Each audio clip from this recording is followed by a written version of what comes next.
অনেকটা, কিন্তু এর মধ্যে বয়স্ক স্ত্রীকে নাকি আর ভালো লাগছিল না তার, তাই এক তরুণীকে নিয়ে ঘুরতে বেরিয়েছিলেন তিনি। শুধু একদিন নয়, এমন মাঝে মাঝে স্ত্রীর সাথে রাগ করে নাকি বাসা থেকে বেরিয়ে পড়েন তিনি। কিন্তু বিধিবাম, তরুণীকে নিয়ে যখন মনের আনন্দের ভেলায় ধুলছিল ওই ব্যক্তি, তখনই হঠাৎ করে ঝড়ের গতিতে সামনে হাজির হয়ে যান তার স্ত্রী, আর মুহূর্তে বদলে গেল দৃশ্যপট। স্বামীর সাথে থাকা তরুণীকে ধরলেন শক্ত করে, আর স্বামীকে উত্তম মধ্যম। শুনতে অবাস্তব মনে হলেও এমনই এক ভিডিও নিয়ে রীতিমতো তোলপাড় নেট দুনিয়া।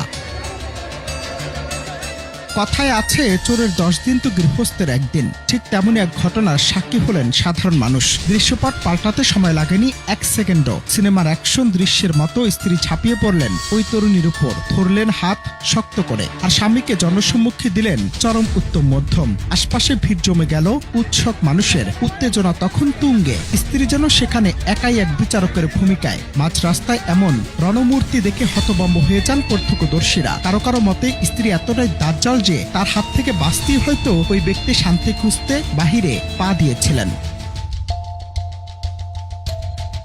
সামাজিক মাধ্যমে জহির ইসলাম নামের এক ব্যক্তির পোস্ট করা ওই ভিডিওটি মুহূর্তে ভাইরাল হয়ে যায়। নেটিজেনরা দুই ভাগে বিভক্ত হয়ে পড়েছেন এই ঘটনায়। কেউ বলছেন পরকীয়া কোনোভাবেই সমর্থনযোগ্য নয় এবং স্ত্রী যা করেছেন তাও একদম সঠিক। আবার কেউ কেউ স্বামীর পক্ষে দাঁড়িয়ে বলছেন স্ত্রীর এমন উগ্র স্বভাবের কারণে হয়তো ওই ব্যক্তি ঘর ছেড়ে বাইরে সম্পর্কের টানাপোড়েনে জড়িয়েছেন।